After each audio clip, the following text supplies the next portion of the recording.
네, 인사드리겠습니다. 마라나타 2024년 마지막 주일 말씀입니다. 올해 이렇게 보니까 올해가 1월달이 1월 7일 날이 첫 주일이었고요. 이제 12월 29일이 마지막 주일인데 올해 보니까 첫날 첫 주일의 말씀을 전했더라고요.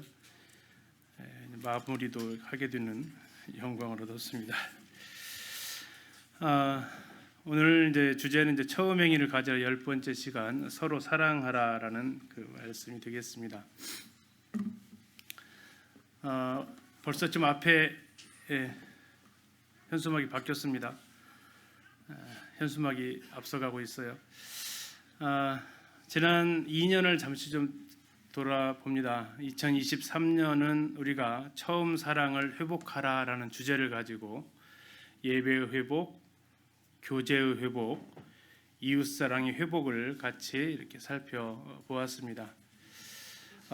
그러면 처음 사랑이 회복되어지면 어떤 일이 벌어질까 하면서 지난주까지만 해도 앞에 붙어 있었던 이 현수막이 있었죠. 처음 사랑이 회복되면 처음 행위가 나타날 것이다. 그래서 그 처음 행위가 무엇일까 하면서 다시 그 세 가지 영역이지만 말이 바뀌었을 뿐 동일합니다. 하나님과의 관계 회복, 그게 바로 주님의 발 아래 앉아서 하나님 말씀으로 다시 돌아가는 것. 형제 사랑은 형제의 손을 잡고 우리가 서로 사랑하는 것. 다음 이웃 사랑은 아름다운 발이 되어서 그들에게 복음 전하는 것. 이 세 가지가 실천의 모습이었습니다. 처음 사랑이 회복되어지고 처음 행위를 가지는 교회, 에베소 교회 명령했던 이 명령을 우리 기린노 교회가 주의 말씀으로 생각하면서 2년을 보내왔습니다. 그리고 특별히 이제 올해는 처음 사랑, 처음 행위에 가장 뿌리에 해당되는 이 복음으로 다시 들어가자라고 하면서 다시 듣는 복음을 장로들이 총 17번에 걸쳐서 말씀을 전했습니다. 성경부터 시작해서 새 생명, 새 생활까지 우리가 들었던 익히 알고 있다라고 생각했던 그 복음의 메시지가 어떤 거였는지, 우리를 살렸던 그 구원의 소식이 무엇이었는지를 다시 들으면서 처음 우리가 구원받았던 그 초심으로 돌아갈 것을 같이 이렇게 생각해 보았고요. 그리고 이제 9월 달부터 시작해서는 이 2년차 처음 사랑, 처음 행위를 회복하는 마음에서 또 장로들과 같이 처음 행위를 가질 것을 같이 이렇게 살펴보았습니다. 그래서 지난 시간까지 이 9가지를 우리가 같이 살펴보았고 오늘은 이제 그 마지막으로 서로 사랑하라였습니다. 마지막 주제를 무엇으로 할까를 사실 고민을 좀 많이 하게 됐습니다. 주님께서 하라고 하셨던 그 말씀 중에서 어떠한 것이 있을까를 생각하게 되면서 다시 처음 사랑을 가지라고 하셨던 그 사랑으로 다시 돌아가게 되었습니다. 그리고 그것은 또한 성경에서 한결같이 말하고 있었던 주제이기도 했고요. 우리가 사도행전 2장에 나와 있는 신약교회의 시작에 나타났던 그 모습들 가운데에서 사랑이라는 단어가 나와 있지 않았지만 사랑의 모습들이 등장하고 있었습니다. 지난주에 이명정 선생님이 이제 2장 44절부터 46절까지를 이제 말씀을 읽기는 했는데요. 여기에 사랑의 모습들이 그대로 담겨져 있죠. 믿는 사람들이 다 함께 있었다. 믿는 사람이 모든 물건을 서로 통용했다. 믿는 사람이 재산과 소유를 팔아서 각 사람의 필요를 따라 나눠주었다. 믿는 사람이 날마다 마음을 같이하여 성전에 모이기를 힘썼다. 믿는 사람이 집에서 떡을 뗐다. 믿는 사람이 기쁨과 순전한 마음으로 음식을 먹었다. 이렇게 믿는 사람들의 모습들, 믿는 사람들이 했던 삶의 패턴들을 이야기하고 있습니다. 여기에 이제 많은 부분이 바로 그들은 서로 사랑했다라는 모습이죠. 찬송가 가사 중에 참 기억에 많이 남는 가사가 있습니다. 많이 불려지지는 않고 아마 모르시는 분들이 더 많을 거예요. 가사 중에 굉장히 짧습니다. 같이 한번 읽어보실까요? 시작.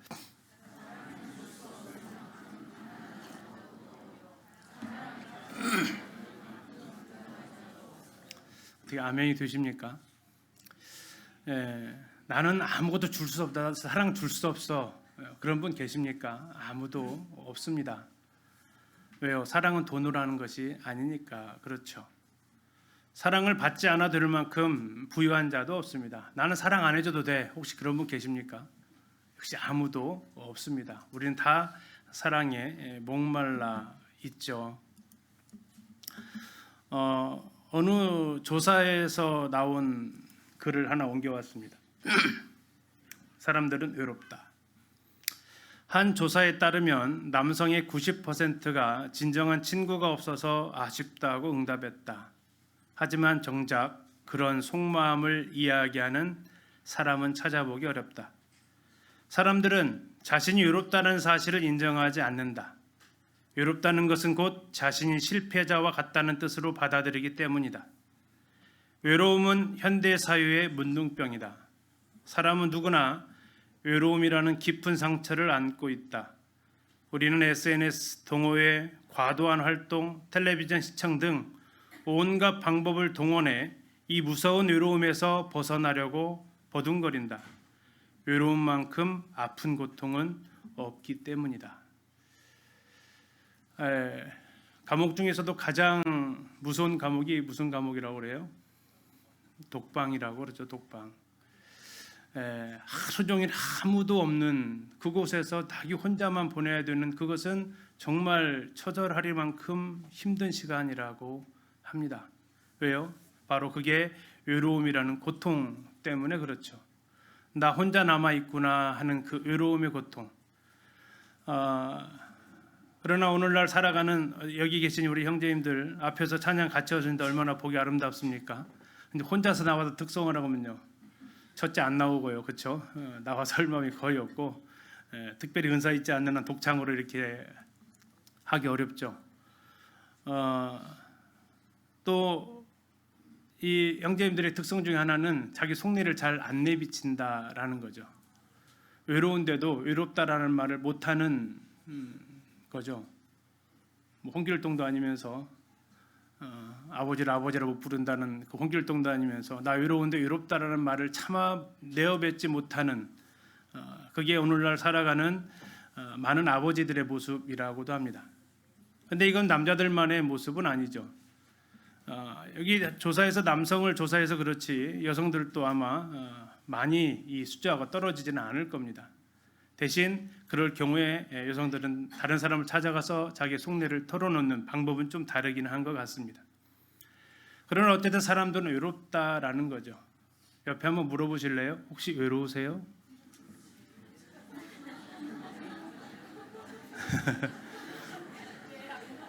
예, 네라고 하신 분은 그래도 건강하신 분이에요. 혹시 아니오라고 하신 분은 많이 돌봐주셔야 될 필요가 있습니다.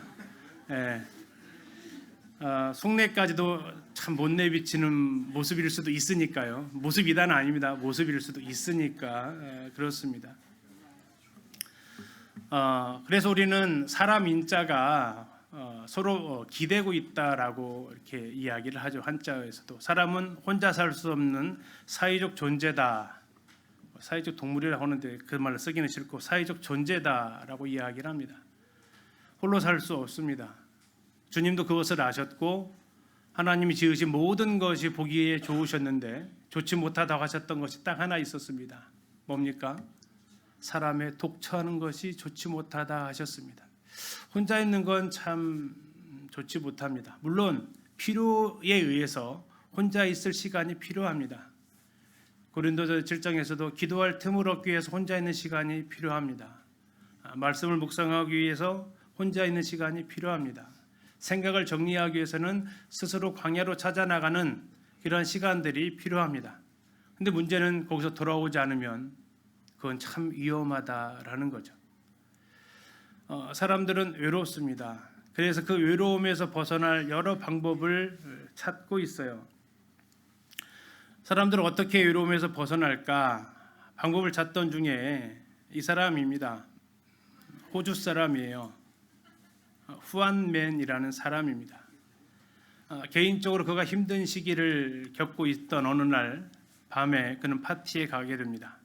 그리고 정말 낯선 사람으로부터 작은 친절을 경험합니다.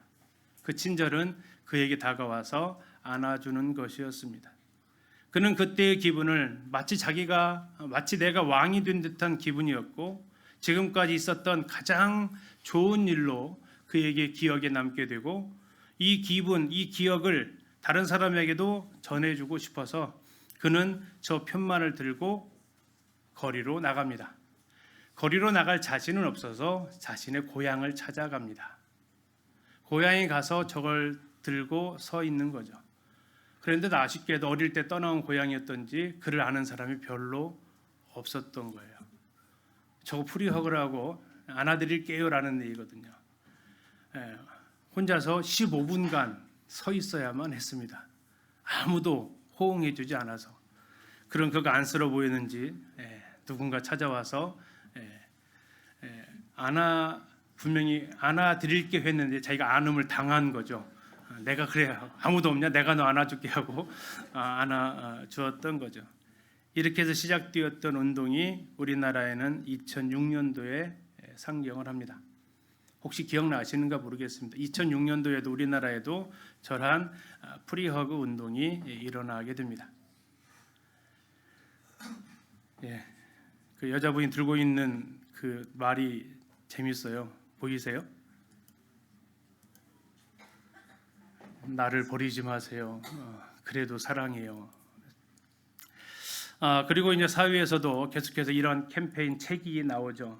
지금 안아주세요. 하루가 끝나면 따뜻하게 안아주세요. 그냥 안아주세요. 자, 동성끼리면 옆에 있는 분 한번 안아주실래요? 따뜻하게.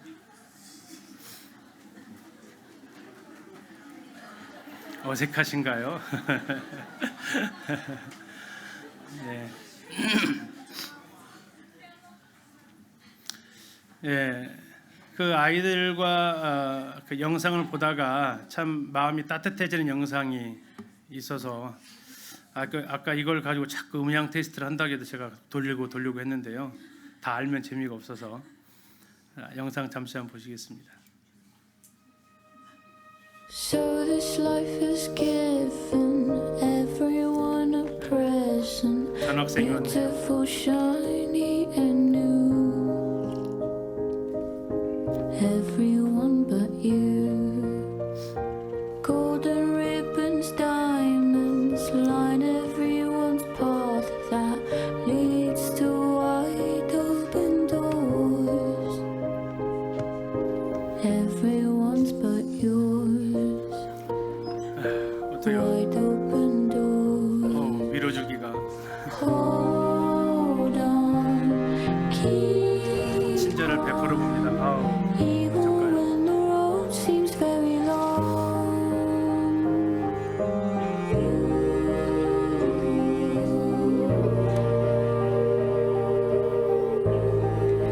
Open your eyes.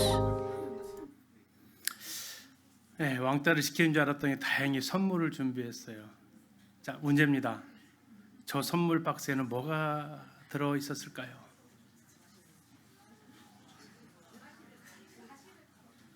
덮는 거 비슷해졌어요. Even if it's cold now, there's one thing 아무것도 you 없었습니다. should know.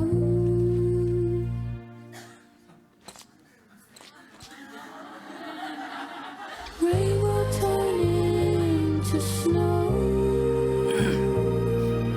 All the rain turns to snow.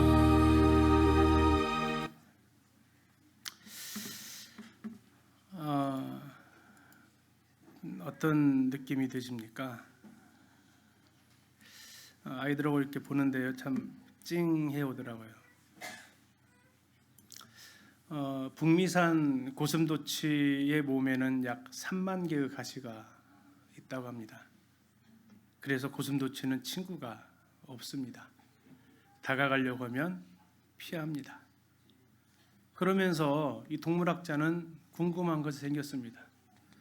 그런데 어떻게 새끼는 낳지? 하는 거였어요. 또 어떻게 새끼는 낳을까? 그리고 놀라운 비밀을 발견하게 되죠. 이 고슴도치는 가시를 지켜 세울 수도 있지만 누그러뜨릴 수도 있었다라는 거죠. 아무튼 우리 몸에 혹시 가시가 있지 않은가 한번 생각을 해봅니다. 내 몸에 가시가 있지 않은가? 왜 내 옆에는 사람들이 안 오려고 할까? 나의 옆에 오면 왜 아파하지? 나도 모르는 가시가 그들을 혹시 찌르고 있는 건 아닌가? 또는 이렇게도 생각해 보죠. 나는 가시가 없어라고. 그런데 다른 사람은 혹 나에게서 가시를 느끼고 있는 건 아닌가? 내 말에서 그렇게 톡톡 쏘는 말이 나가고 있지는 않은가? 내 눈에서 흔히 말하는 레이저가 발사되고 있지는 않은가? 내 손은 토닥이는 것이 아니라 찰싹찰싹 때리고 있지는 않은가? 무엇인가 따뜻함이 아닌 차가움이 있지는 않은가? 이 가시가 돋친 모습 앞에서 우리는 어떠한 반응을 할까요? 내 옆에 성도가 가시가 있어요. 또는 내가 가시가 있든지. 그럴 때 우리는 보통 두 가지 행동을 합니다. 그리고 그것은 1년 넘게 지속되어지고 있는 이스라엘과 팔레스타인의 모습 속에서 드러나고 있는 모습입니다. 하나의 모습은 공격입니다. 왜 나한테 찔러? 너도 한번 당해봐. 그러면서 일으키는 것이 아랍의 지하드입니다. 성전이라고 불리는 전쟁이죠. 공격을 해서 너를 없애버리겠다라는 겁니다. 또 하나는 이스라엘이 하고 있는 하프라다라는 분리 장벽입니다. 그렇게 찌를 것 같으면 아예 나오지를 마. 8m짜리 장벽, 콘크리트 장벽을 빙 둘러싸서 마을을 아예 고립을 시키고 문 하나 열어놓고 나올 때는 이 문을 통해서만 나올 수 있고 나오더라도 우리의 건문을 통해야만 우리 안에 들어올 수 있어. 너희들은 이곳에서 지내. 이스라엘에서 가서 보게 되면 어렵지 않게 보이는 바로 그 분리장벽이 이 가시 앞에 대처하는 인간의 또 다른 하나의 모습이죠. 그리고 그것이 임계점이 도달했을 때 전쟁이 발생하고 지금 저렇게 저들은 죽고 죽이는 전쟁 가운데 일어나고 있죠. 나라와 나라는 저렇게 살아가는데 우리와 우리 사이는 어떤가 하는 겁니다. 우리도 내가 가시에 찔렸으면 우리도 이 둘 중에 하나의 반응을 하고 있더라고요. 하나는 어떻게 합니까? 공격을 합니다. 어떻게 형제가 나한테 그럴 수 있어? 어떻게 자매가 나한테 그래? 내가 그렇게 쉬워 보여? 하는 듯한 말로 이렇게 말을 하는 공격적인 말투가 있습니다. 또 하나는 회피의 분리를 합니다. 그냥 내가 안 보면 되지. 그냥 안 보면 살면 되지. 성도들도 많은데 충분히 이야기 안 하고 교제 안 하고 살아갈 수 있지. 하면서 우리는 이렇게 공격을 하든 아니면 담을 쌓든 이 둘 중에 하나의 선택을 하면서 어쩌면 아무 문제 없이 살아가고 있다라고 생각을 하고 있을지도 모른다라는 거죠. 그러나 우리는 기억해야 될 것이 바로 이것은 하나님의 계획은 아니다라는 겁니다. 하나님의 말씀에 불순종이다라는 거죠. 주님께서 우리에게 새 계명을 주셨습니다. 혹시 새 계명 모르시는 분 계세요? 잘 아시죠? 같이 한번 읽어보겠습니다. 시작. 새 계명을 너희에게 주노니 서로 사랑하라. 내가 너희를 사랑한 것 같이 너희도 서로 사랑하라. 너희도 서로 사랑하면 이로써 모든 사람이 너희가 내 제자인 줄 알리라. 열 번째로 처음 행위를 가지라를 생각하면서 바로 이 서로 사랑하라는 말씀을 다시 꺼내들게 되었습니다. 어쩌면 새 계명인데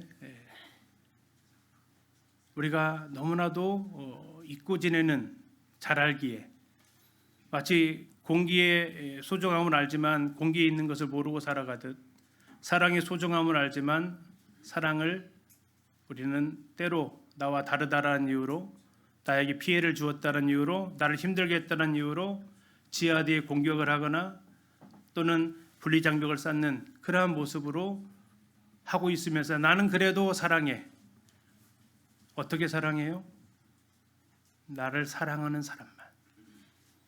앞에 찬양을 하면서 예수님의 사랑은 가리지 않는 사랑. 누가 날 미워해도 난 그를 사랑하나.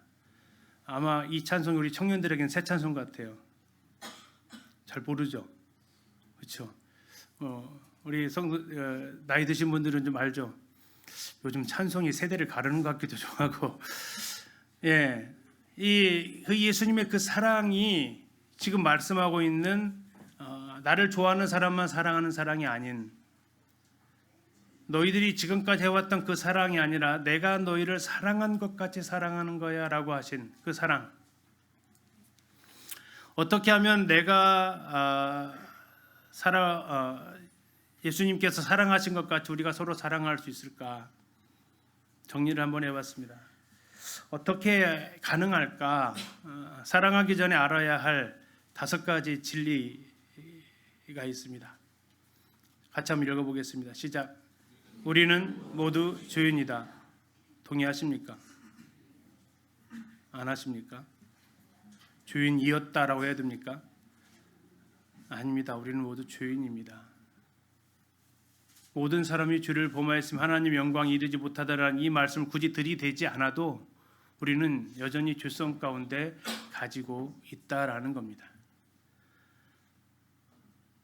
두 번째는 조금 더 기분이 안 좋습니다. 죄인보다 기분이 더 안 좋다. 한번 읽어보시고 기분 좋은지 안 좋은지 한번. 시작. 동의하십니까? 옆에 분 한번 보세요. 진짜 아멘이 되십니까? 네, 옆에 분 보시니까 아멘이 되세요. 아니 저만 틀렸는데가 생겼어요. 네, 대답은 안 하셔도 됩니다. 이사야서 1장 6절에는 이렇게 얘기합니다. 발바닥에서 머리까지 성한 곳이 없이 상한 것과 터진 것과 새로 맞은 흔적뿐이거든 그것을 짜며 싸매며 기름으로 부드럽게 함을 받지 못하였다. 우리만 비정상이 아니더라고요. 성경에 있는 모든 인물이 정상인 사람이 하나도 없습니다. 여러분 성경에 있는 그 인물 중에서 누가 우리 교회 좀 다녔으면 좋겠어요? 누가 우리 교회 출석 좀 했으면 좋겠어요? 믿음의 조상 아브라함을 좀 모셔올까요? 손가락질 하시나 안 하시나 보세요. 어느 날 나갔더니 아내를 갖다가 아내라 못하고 누이 동생이라 가지고 다른 사람이 데려가 버렸어요. 교회에서 그 형제님 뭐라고 표현하겠어요? 좋아라고 하겠습니까? 아유, 뭐 한숨보다 안 나오겠습니까? 어떻게 다윗을 기름넣기 성도로 좀 초빙을 좀 해볼까요? 안 되겠습니까? 바로 음영주로 출기당하게 생긴 주인이죠. 어떻게 모세를 좀 초빙해 볼까요? 그 옆에 맞아 죽을까 봐 누구라도 얼씬 거리겠습니까? 성경에 있는 모든 사람이 정상이 아닙니다. 우리 역시 그렇죠. 우리도 그 상황이 되었다라면 우리는 안 그렇겠냐라는 거죠. 솔직해 볼까요? 분리하면 거짓말이 나와요? 진실이 나와요? 생각지도 않은 거짓말이 흘러나옵니다. 강한 사람 앞에서는요, 나도 모르게 비위 맞춰져요. 약한 사람 앞에서는요, 나도 모르게 무시하고 있어요. 모르는데요, 아는 척해요. 안 했는데요, 한 척하고요. 이게 비정상 아닙니까? 이러다 보니까 나타나는 증상이 있습니다. 세 번째 같이 읽겠습니다. 시작.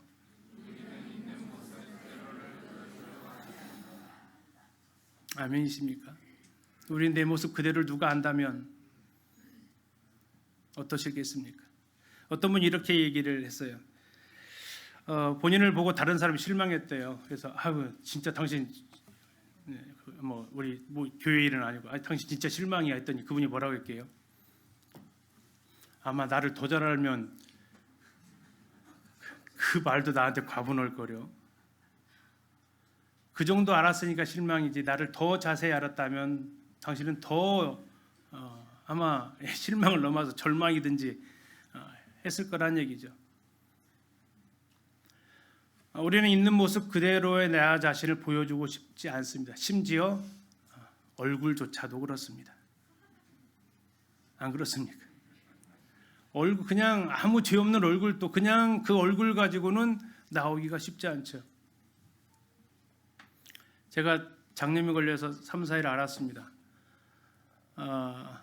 그리고 나서 이제 딸내미가 아빠 면도 안 했더니 수염이 이렇게 오더라고요. 그래서 이게 한번 봤어요. 했더니 와, 진짜 못 봐줄 정도의 몰골을 하고 있더라고요. 그 모습으로 차마 나오지는 못했겠죠. 뭐 예의라고도 얘기하고 있는 모습 그대로를 나에게 보여주면 나한테 결국 좋은 모습은 좋은 결과는 하나도 돌아오지 않을 겁니다. 얼굴뿐입니까? 옷차림도 그렇고요. 내가 내 모습이 아닌 다른 것들로 우리를 가리고 꾸미고 해야만 비로소 사람 만날 준비가 되었다고 하는 것이 어쩌면 우리의 모습입니다. 그래서 우리는 이렇게 행동합니다. 네 번째 읽겠습니다. 시작.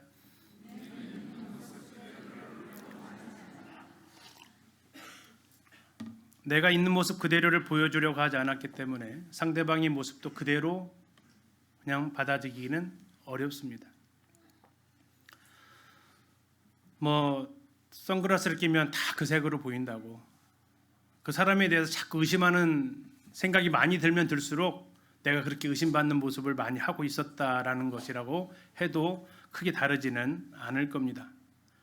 그래서 우리는 내 기준과 다르면 이렇게 얘기합니다. 이상해. 왜 저러지? 이렇게 얘기합니다. 그건 무슨 기준일까요? 바로 내 기준이죠. 내 기준에 이상한 거고 내 기준에 못마땅한 것이라고 이렇게 판단을 하면서 그에게 이제 없는 가시를 꽂아주는 겁니다. 그 있는 가시에 스티로폼을 조각을 꽂아줘서 가시를 덮어주는 게 아니라 스티로폼을 빼든지 아니면 비어진 곳에 다시 가시를 꽂아주는 거죠. 그러면 우리의 해결책은 뭐냐? 감사하게도 우리에겐 해결책이 있습니다. 같이 읽겠습니다. 시작. 우리는 예수님이 아니면 감당이 안 되는 사람이다. 자, 축복의 말을 한번 해보겠습니다. 옆에 분에게 예수님이 형제님을 감당해 주십니다.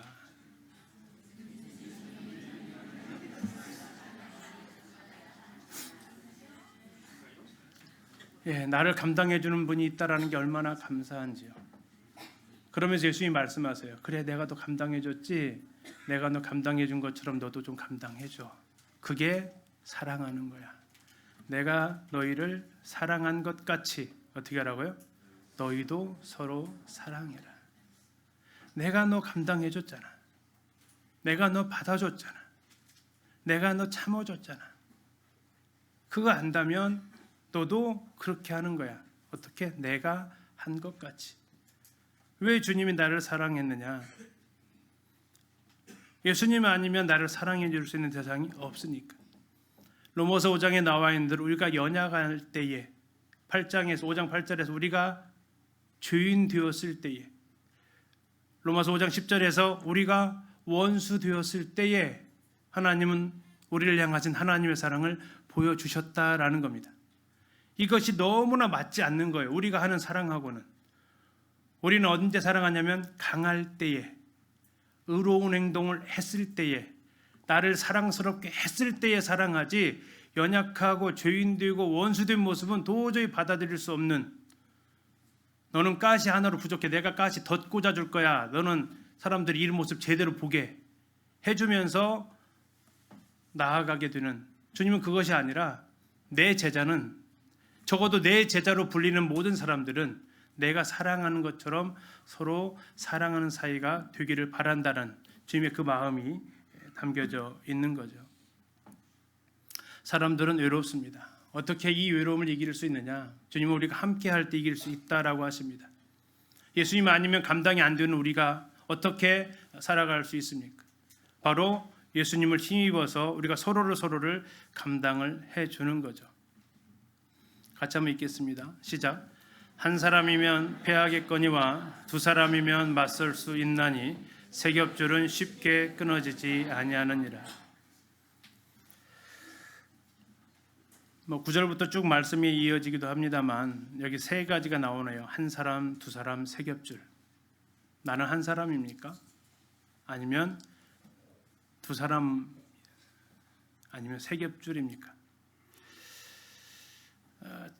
전에도 한번 말씀드렸던 이야기인 것으로 기억합니다. 어느덧 이 아이들은 내년이면 만 30이 되네요. 1995년 미국 매사추세츠 메모리얼 병원에 아기가 태어나려면 40주에 태어나야 되는데 28주 만에 태어난 쌍둥이 아이가 있었습니다. 28주 만에 태어나서 아이의 체중은 1kg이었습니다. 어디로 들어갔을까요? 그렇습니다. 인큐베이터로 들어갔습니다. 노란색 스티커 붙인 아이가 동생, 빨간색 스티커 붙인 아이가 언니입니다. 노란색 스티커 붙인 아이의 이름이 이제 브리엘인데요. 심장 결함을 가지고 태어나게 됩니다. 오른쪽 빨간 스티커 아이는 카일이라는 여자인데 이 아이는 심장이 정상이었습니다. 잘 인큐베이터에서 잘 성장하는데 옆에 있는 노란 딱지 브리엘은 계속해서 호흡 곤란부터 시작해서 죽음의 문턱을 넘나들게 됩니다. 이 쌍둥이를 돌보던 이 간호사 이름이 게일이라는 그 간호사가 있었습니다. 너무나도 이 안타까운 상황을 보면서 이 간호사가 의사한테 제안을 합니다. 의사 선생님, 인큐베이터 안에 이 두 아이를 한번 넣어보면 어떨까요? 하는 제안을 하게 되죠. 의사들은 안 된다고 합니다. 이건 규정에 어긋나고 만약에 그렇게 했다가 규정에 어긋난 행동을 했다가 아이가 죽으면 책임은 다 누가 져야 됩니까? 병원이 져야 되기 때문에 우리는 그렇게 할 수 없다라고 이야기합니다. 간호사는 엄마를 찾아갑니다. 이 아이 이렇게 놔두면 안 됩니다. 더 듣기 전에 해보시죠. 부모의 동의가 있어야 병원도 할 수 있습니다. 부모가 동의를 하게 되고 이 괜찮은 아이를 옮겼을까요? 아픈 아이를 옮겼을까요? 네, 그렇죠. 이게 성도들 마음 가운데 다 있는 거예요. 그래서 괜찮은 애가 가야지, 그렇죠? 괜찮은 아이를 옮기게 됩니다. 그때 놀라운 일이 벌어지는 거죠. 저 사진입니다. 간호사가 놀라서 저걸 찍었어요. 뭘 안다고 한 살도 되지 않은 아이가 자기 동생이 호흡이 힘들어하는지 아이는 손을 들 힘도 없는 것 같아요. 저 아이의 어깨를 안고 껴안는 겁니다. 그리고 아이의 손가락 끝에 매달린 심장 박동을 통해서 간호사는 또 한 번 놀랍니다. 무슨 일이 벌어졌을까요? 혈액 내에 있었던 산소 포화도가 올라가고 있었습니다.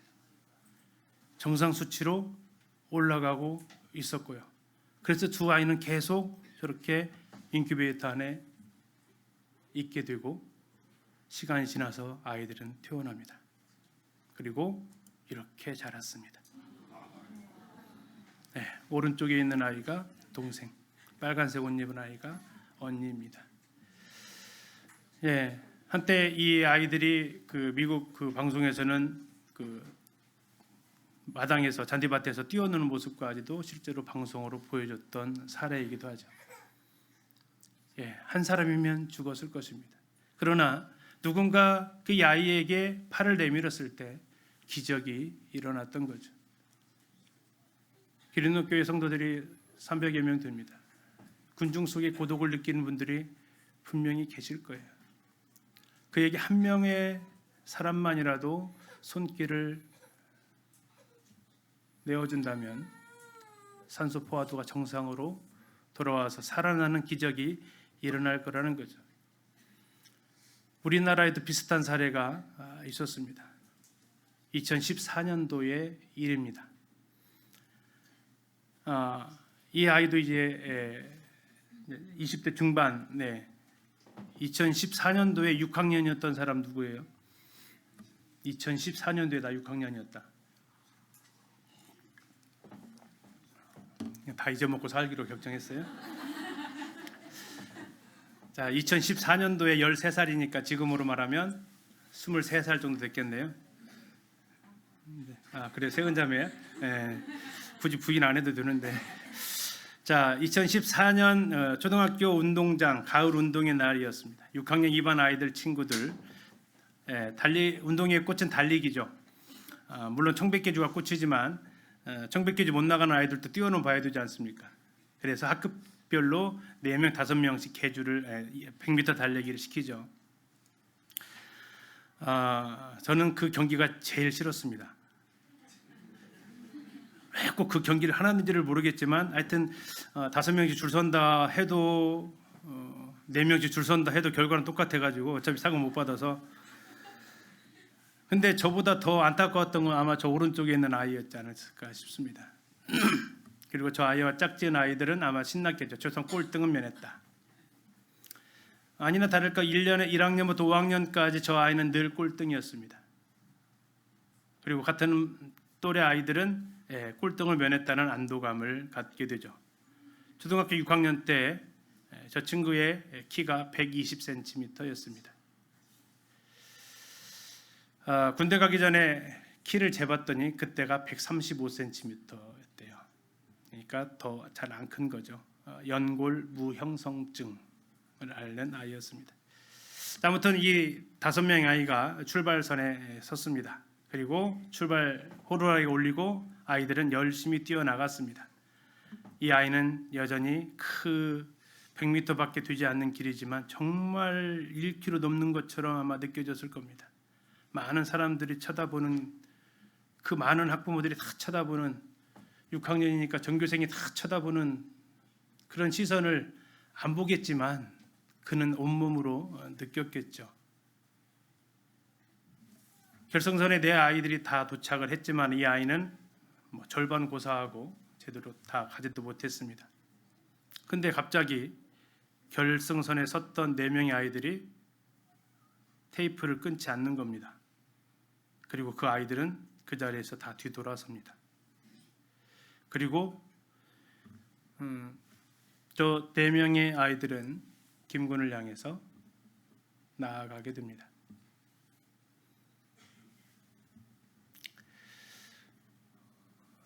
저 아이 이름이 기국인데요. 김기국. 기국이가 6학년은 장애물 달리기 하잖아요. 장애물을 다 할 때까지 옆에서 기다려줍니다. 도와주지 않습니다. 오히려 도와주는 것이 안 좋잖아요. 그럴 때는 기다려줍니다. 응원해줍니다. 장애물을 다 넘었습니다.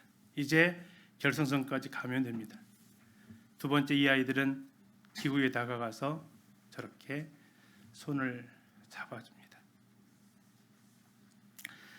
그리고 그들은 뛰지 않고 나란히 걸어서 결승선에 들어가죠.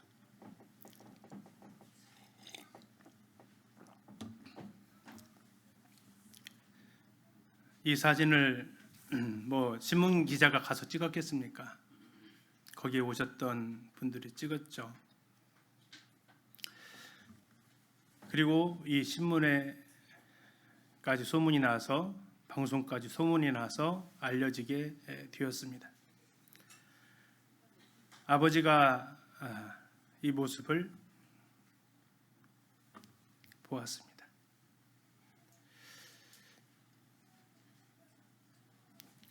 아버지가 이렇게 인터뷰를 했습니다. 가슴이 뭉클해서 정말 아무 말도 안 나왔다. 아들이 끝까지 달릴 수 있게 손잡아준 녀석들이 정말 대견하고 감동스러웠다. 그리고 이 사진의 제목은 모두가 1등이라는 사진의 제목이 붙게 됩니다.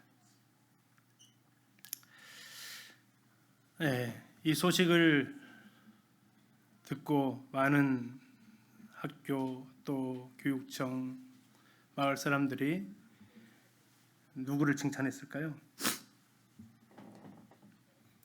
저 네 명의 아이와 기국이가 저기서 자존심 세웠으면 어땠을까요? 나 놀리지 마, 뭐 이런 식으로 반응했으면 어땠을까요?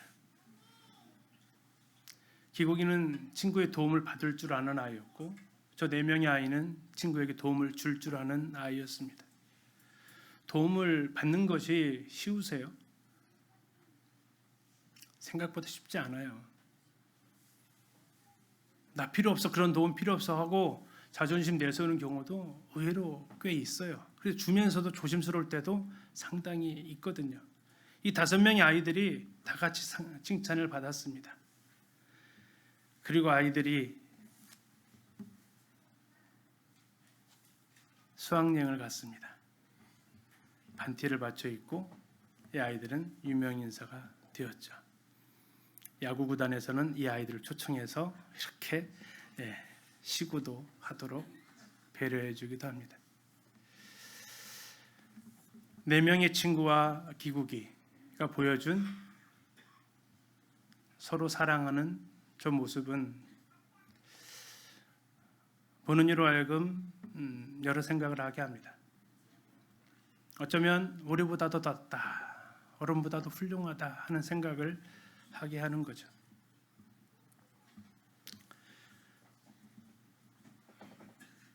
우리 정길수 형제님 가 계신 나라가 어딘지 아시죠? 말라위 옆에 있는 나라가 남아공이라는 나라가 있습니다. 남아공의 그 언어 중에 하나가 우분투라는 언어가 있습니다. 인간답다라는 뜻을 가지고 있는 언어입니다. 이 언어는 만델라 대통령이 사용하면서 많이 알려진 말이기도 하죠. 사진이 얼마나 귀엽습니까? 참 귀엽죠. 발바닥 막 하얀 모습이 참 귀엽기도 하고요. 우분투라는 뜻이 당신 있게 내가 있습니다라는 뜻을 가지고 있습니다. 이것이 나오게 된 배경 영상으로 잠시 한번 보시겠습니다.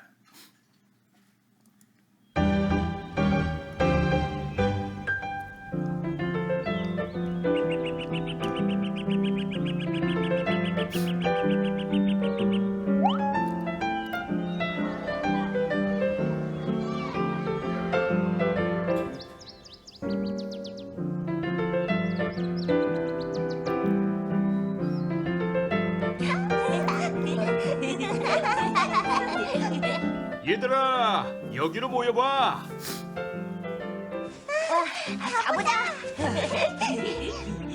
아저씨랑 재미있는 게임 하나 할까? 게임이요? 좋아요. 무슨 게임인데요?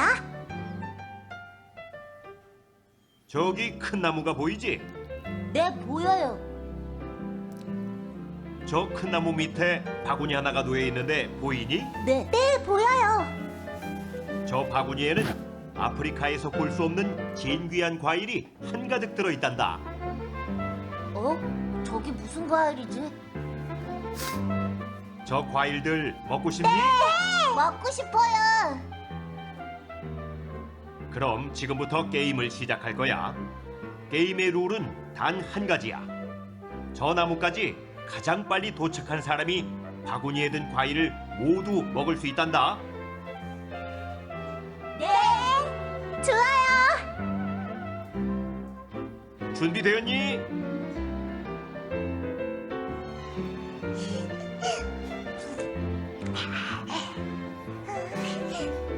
자, 출발!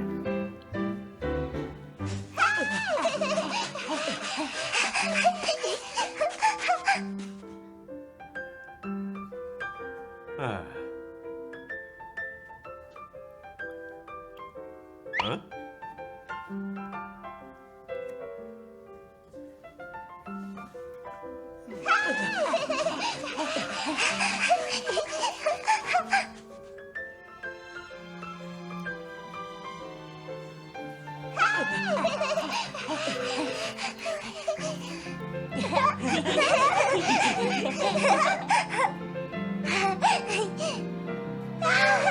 맛있겠다.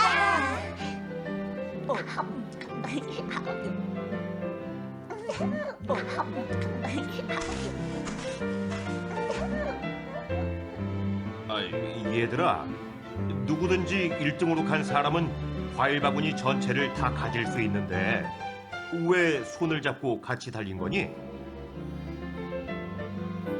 나머지 다른 아이들이 다 슬픈데 어떻게 나만 기분 좋을 수가 있는 거죠? 하,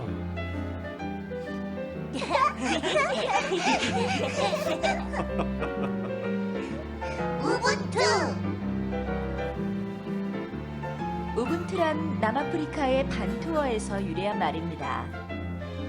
당신이 있기에 내가 있다는 더불어 살아가는 지혜를 알려주는 우분투.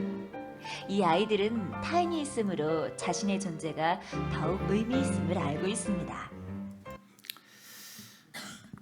자, 옆에 분 한번 얘기 한번 해보시죠. 형제님이 있어서 제가 있습니다.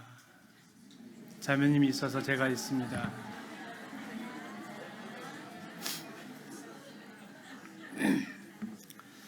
예, 제가 자꾸 하라는 이유는 지금 방이 너무 따뜻해가지고 자꾸 졸려가지고. 예, 우분투입니다. 우분투.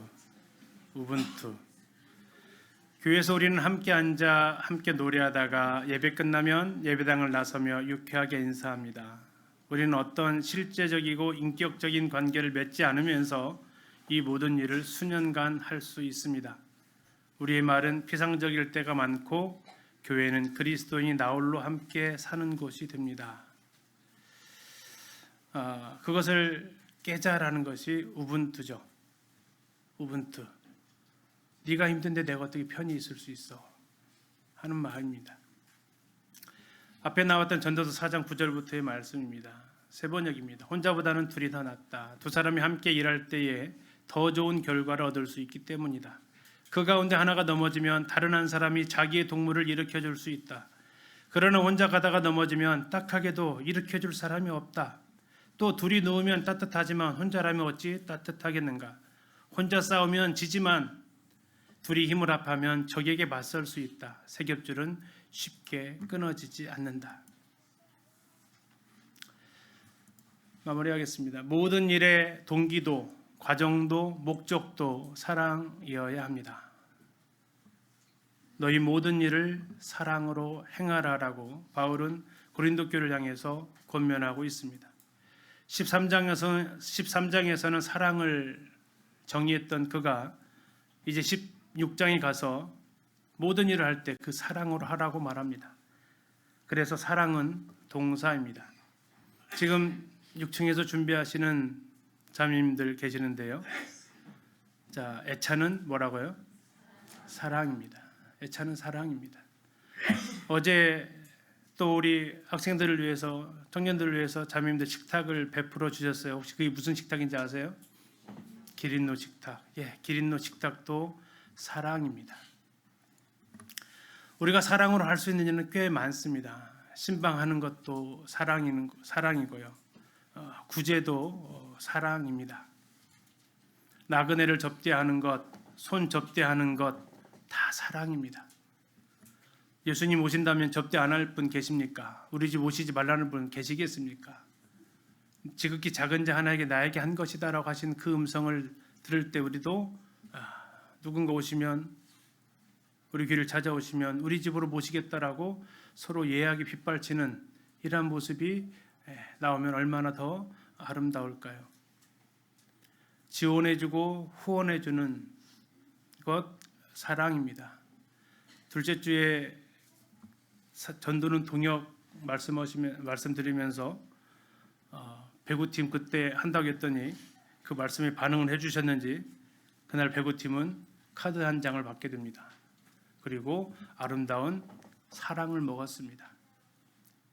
함께하는 모아는 청년 학생들이 사랑을 먹었습니다. 지원과 후원은 사랑입니다. 장로들, 또 집사들, 리더들, 또 부장교사들, 교사들, 그분들의 섬김은 사랑입니다. 가지고 있는 은사를 활용하는 것, 찬양과 또 하나님 앞에 구제와 기도와 그런 많은 교회를 세우기 위한 많은 활동들이 다 사랑입니다.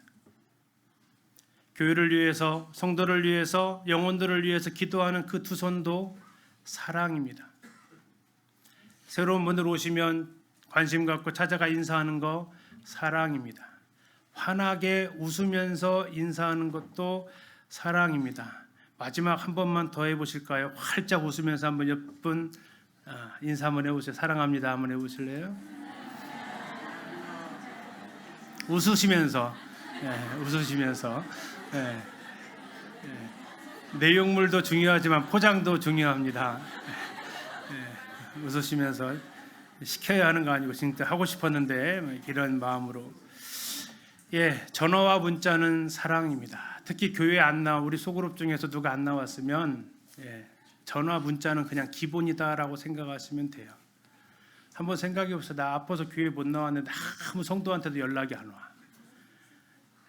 그건 우리가 반성할 일이죠. 남을 위한 그 모든 수고가 사랑입니다. 자, 마지막 하나 남았습니다. 뭘까요? 이게 사랑인데 이게 안에 다. 그럼 어떻게 해야 돼요? 그래서 마지막을 이렇게 적어봤습니다. 같이 한번 읽겠습니다. 시작. 기다려 주십시오. 그리고 내가 느꼈다면 내가 먼저 행동으로 옮기는 것이 사랑입니다. 올 한 해 마무리 찬양의 밤 때 많은 성도들이 주님 앞에 고백을 하게 될 겁니다. 연수받아 싸우지 않으셨죠? 또 발표하다가 아유 왜 틀려서 그렇게 하지 마시고 그거 모두가 다 사랑입니다. 그리고 우리의 사랑은 더 풍성해졌으면 좋겠습니다. 그래서 처음 사랑을 회복하고 처음 행위를 가지라는 이 말씀이 오늘로 끝나는 게 아닙니다. 오늘부터 시작하는 겁니다. 우리가 사랑을 해야만 사랑이 회복되었다라고 얘기할 것이고 우리가 사랑을 해야만 처음 행위를 하고 있다라고 말할 수 있겠죠. 그래서 이제 사랑은 끝나고 이제 저거 하자라는 게 아니고 이제 끝나는 게 아니라 이제부터 우리가 행동으로 살아갈 것을 다짐하는 시간들이 되었으면 합니다. 감사합니다.